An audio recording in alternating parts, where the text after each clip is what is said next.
My initial response to visiting the site was one of curiosity.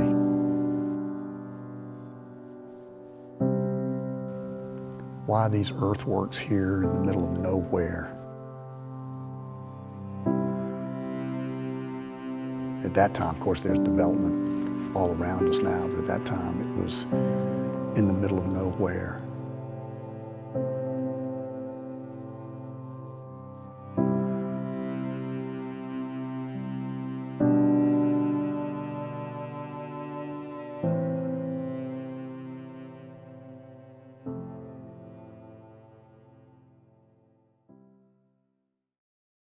Actually, I came out here for the first time in April of 1980. A local veterinarian named Dr. Robert Treadwell brought me out here. We were actually exploring for Civil War sites and doing a little bit of relic hunting with metal detectors. And then we drove in my Jeep, my old blue CJ5, up the old Federal Point Road to this site, driving through what is today Halliburton Park and all the way up to what is now the grounds of the Cameron Art Museum. And in those days, it was just a beautiful pine savanna. Dr. Treadwell brought me up here and he showed me the earthworks. And he said, I have found some fired bullets in here. And so we explored and we found fired bullets and cannonball fragments and canister. So I started to dig, and of course, as a historian, the more stones you turn over, the more stuff you find. If you look carefully in the official records of the Union and Confederate armies during the War of the Rebellion, there were little pieces of correspondence from a place 3 miles south of Wilmington called Crossroads and Forks Road.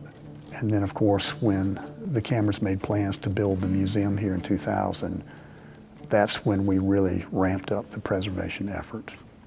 Well, back in 1996, I was called by a good friend, colleague, Chris Fonvielle, and his request was for me as an archaeologist working for the state to just put my eyes on this and see if I didn't agree with him that this was an important site that we could interpret, possibly excavate. So when we came out, I took a good look, we took some measurements and went back, recorded it, but also made a recommendation that this had significance to be listed on the National Register of Historic Places, which is kind of that's the marker that we use to determine significance and whether we should protect it. I was amazed that the right here, way out in the piney woods, was this site that learned more and more played a big part in the final days of Wilmington.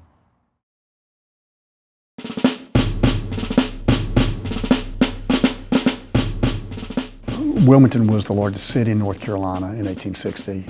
It became the Confederacy's most important seaport by 1863 because the lifeline through the city and up the Wilmington-Weldon Railroad was keeping Robert E. Lee's Army of Northern Virginia armed, equipped, fed, and in the trenches and fighting. The survival of the Army of Northern Virginia, at least, depended upon the survival of Wilmington as a point of entry for blockade-running ships that brought in vital supplies for the Confederacy. Grant's determination to capture Wilmington was to assure the success of General Sherman's march through the Carolinas and hopefully bring the war to an end. And the Union tried to blockade Wilmington, denying it of supplies without success. And then they decided to attack Wilmington by way of Fort Fisher.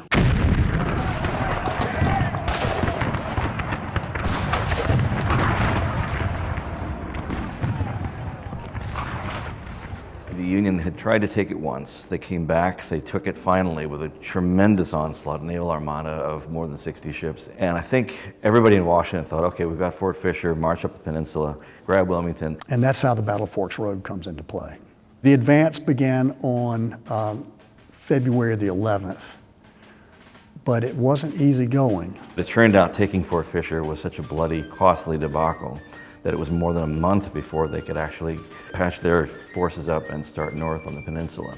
They transferred half their army from Fort Fisher to the west side of the Cape Fear River to move up that side. The last major obstacle between them and Wilmington was Fort Anderson. And then the troops that had captured Fort Fisher would make the advance on Wilmington up the Federal Point Road in New Hanover County on the east side of the Cape Fear River. About 9 regiments of African-American soldiers, many of them former slaves, many recruited right in New Bern. Some of them actually from the Cape Fear region, coming up the peninsula with guns, mainly because they were the only fresh troops left. They're initially stopped at Sugarloaf, and then meanwhile across the river, there's another battle going on as the Union troops try to take Fort Anderson. Fort Anderson was outflanked and then captured on the morning of February the 19th. That precipitated General Hoke's abandonment of Sugarloaf, which was directly across from Fort Anderson on the east side of the Cape Fear River. And so the Confederate armies on both sides were retreating northwards towards Wilmington. And the Federal Army made hot pursuit of them. So it was a series of sort of running battles up both sides of the river with gunboats in the middle of the river firing where they needed to be to support that.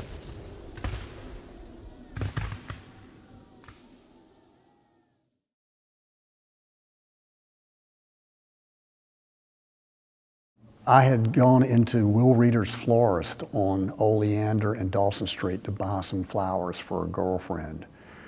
And the man who waited on me was Robert C. Horn. And he said, "I've got a story to tell you. And it concerns my grandfather and his brother." And so he told me the story of the Horn brothers. One was on the Union side and one was on the Confederate side. And they had the battle here at Forks Road. I was researching in period newspapers, and I found a Philadelphia Inquirer newspaper article from February 28, 1865. There was one paragraph titled "An Incident," and the reporter said, and I'm paraphrasing here, "As we advanced on Wilmington and got halfway between Sugarloaf and the city, the Union column stopped in the road to rest. And a young Union soldier asked permission to step out of the line and visit a house by the roadside. One stopped at see his mother in Monkey Junction, right behind the Exxon station. And he come up to Forks Road, and the brother come with Terry the next day and stopped and seen his mother, and his mother told him that Hosey had just passed through.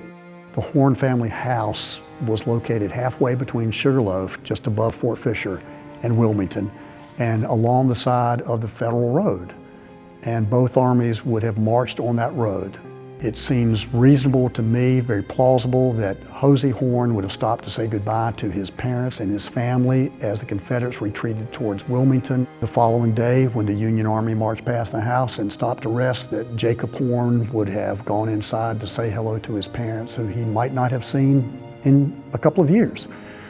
Those brothers had fought against each other, not at Fort Fisher, but at the Battle of Forks Road. One of the names for the war is the Brothers' War. Abraham Lincoln had brothers-in-law. Mary Todd, the First Lady, had brothers who fought for the Confederacy.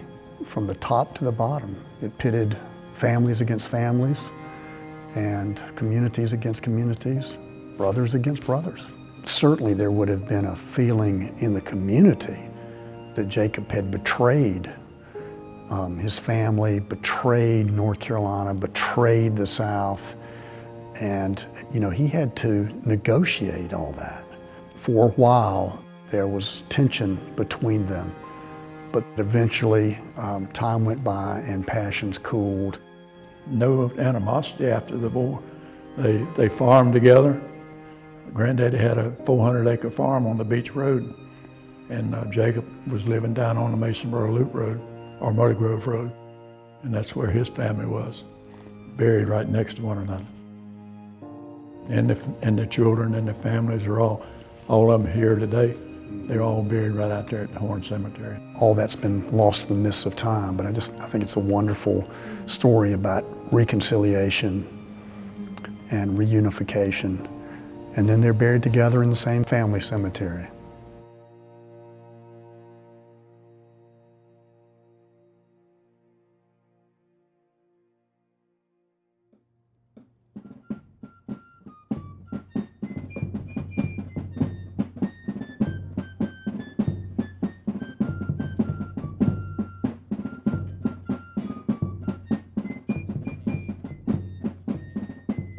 My name is Ann Brennan. I'm director at Cameron Art Museum, and this is a very, very special day for us here. We are commemorating the 150th anniversary of the Battle of Forks Road, which took place at this site, on this soil. I thank all of the folks that are participating here today, and I guess not to offend anybody, but I welcome all the Yankees that are here today and all the rebels that are here with us today. The North was fighting to save the Union, the South was fighting for states' rights, but we were fighting for our freedom. That was the most important reason that we were out here sacrificing. Many of our ancestors lost their lives, and many of them right here where you're standing today.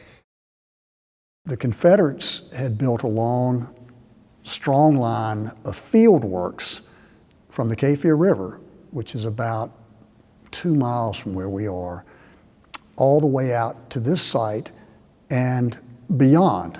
You see over here is where it starts. This is the trench that is in front that the Union soldiers have to go through to get to you. And then the mound would have been, now it's only a foot or so high, but it would have been probably 4 feet high. And right here along the road where they're coming up, they would have had several cannon. I think they had 4 or 5 cannon that they could put right behind here. They are certainly clearing the trees from in front of them so they have a field of fire. So they would have been these longleaf pines that you see here, very straight timbers. They could cut them down quickly. The main road between Fort Fisher and Wilmington, the Federal Point Road, ran right through the middle of the site. And the site was flanked on both sides by deep pocosins, or what we call Carolina bays, which were impenetrable swamps.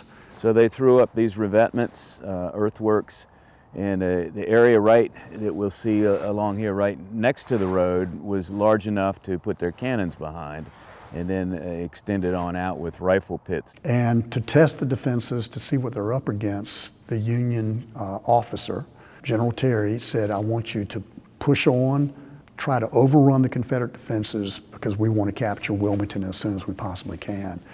And so on the afternoon of February the 20th, the Brigade of United States Colored Troops, commanded by Colonel Elias Wright, advanced on these works. This battle was a very important battle for several different reasons. First of all, to prove that we as black men in America had the right to call ourselves citizens, they had the right to call ourselves soldiers, had the right to do anything else that every other citizen of America had the right to do. There was a clause in the Emancipation Proclamation that allowed African Americans to fight with the Union Armed Forces for the first time. So you've got these 200,000 brand new, fresh recruits coming into the war in 1863. Well, the USCTs was virtually a volunteer unit. There was no drafting at that time. And they fought for rights, and they got it done. Without the USCTs that volunteered, I don't know what the outcome would have been of that war, or how long it would have lasted.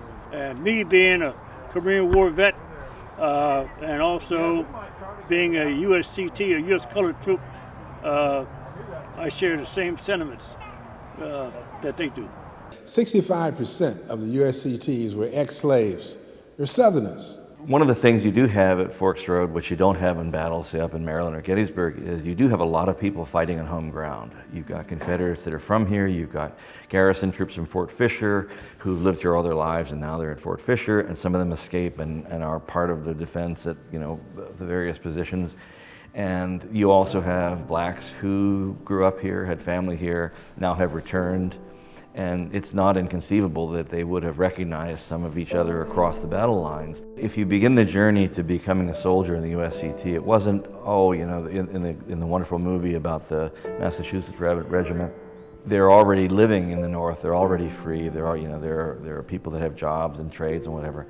But in the South, it meant running away from a plantation. It meant going through often rough country, avoiding slave patrols, somehow crossing between the Confederate and Union lines, not getting shot leaving, but also not getting shot getting across. And in the Union lines, you were not guaranteed that you're going to be treated well. There was a lot of racism in the Union Army. They are not acting as a kind of free agent, that everything they do is looked at as representative of their race.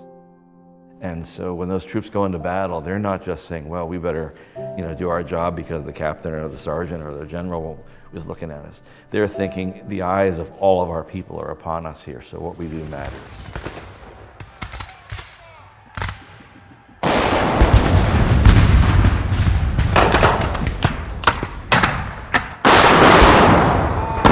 They got within about 150 yards of the earthworks before they were turned back.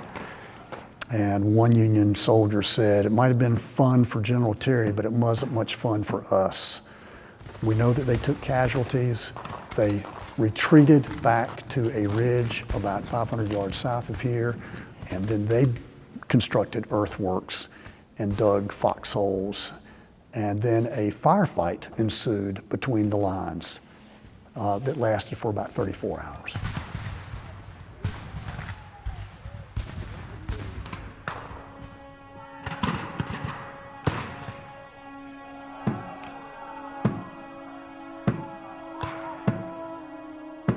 It's hard to imagine a moment in the war's history that's not kind of more pregnant with complex feelings and this kind of mix of victory and tragedy all together.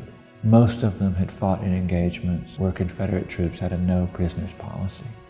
And they had been mistreated by the Union Army, not treated with the kind of dignity, often treated as if they were, practically on the plantation in many regiments. And yet through that, they still had this kind of ability to believe that the war was this God-given moment. It was this kind of like once in a generation's opportunity that for most of them God had given. There was a widely held belief among generals from Grant on down, Sherman and the rest, that they were not reliable troops in battle. And this decisively proved that they were. I think it was one final nail in the coffin to end the thought that a black man would not fight, to end the thoughts that he could not think, that he would just run scared. The black man was willing to earn his red badge of courage just as the white man was willing to do that. Forts Road gave us a chance to finally put to ease in our minds and in the people's mind in the military society that they knew that we was ready to give our last measure.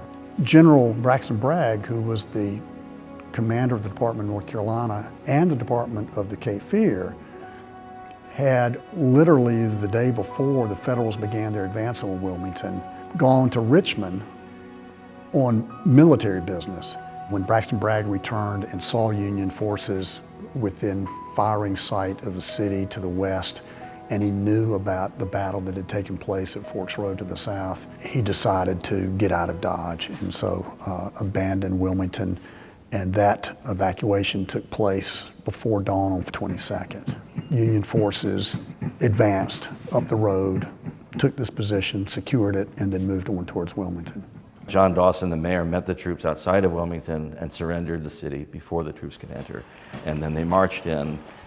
They made the African-American troops march behind, but nonetheless, they marched with great honor, great fanfare, and to large cheering crowds, not only of their own, the families and other blacks that were living in the city, but many of the poor whites in the city, many of the Unionists in the city finally came out and showed their true colors. The fall of Wilmington really was the last nail in the coffin for the Confederacy. It's the death knell, all the way, one door closes after another, all the way up the peninsula. And because it happens at the end of the war, and there's so many other spectacular slaughters that have been memorialized, Gettysburg and Antietam and Chancellorsville, whatever, people forget just how hard it was to slaughter. They took a month to get from Fort Fisher to Wilmington. You can drive that in, about 20 minutes in a car if there's no traffic. And it took them a month to bury their dead, fix up their wounded, replace all the many officers who had been killed and wounded grievously in battle, and then to slog up the peninsula fighting the rear guard of the Confederacy, first at Sugarloaf and then at Forks Road. Robert E. Lee had said if Wilmington falls, he could not maintain his army, and sure enough, 42 days after the fall of Wilmington, Robert E. Lee surrendered to U.S. Grant at Appomattox Courthouse.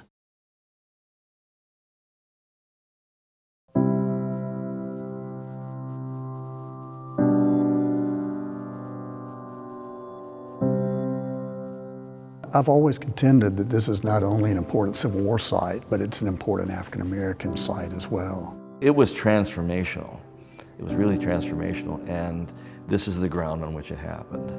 And I think it's one of those episodes after which things can never be the same again. After the war, many of the USCTs settled in Wilmington because that's where they were. They were your model citizens and the leaders, the community leaders that helped develop this city, helped make Wilmington what it turned out to be. Human bondage is over, and they did it. And in their eyes, they've also done something that has reminded America writ large of its best self.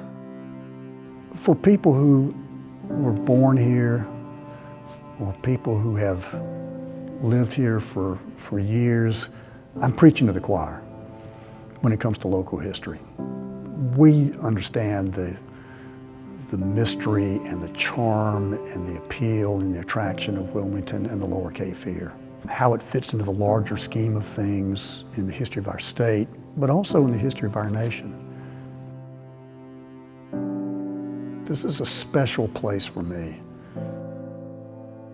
There's something about it. There's some sort of aura or some sort of story that I feel compelled to tell about the men who fought here, both black and white, north and south. And I feel honored to be a part of that storytelling.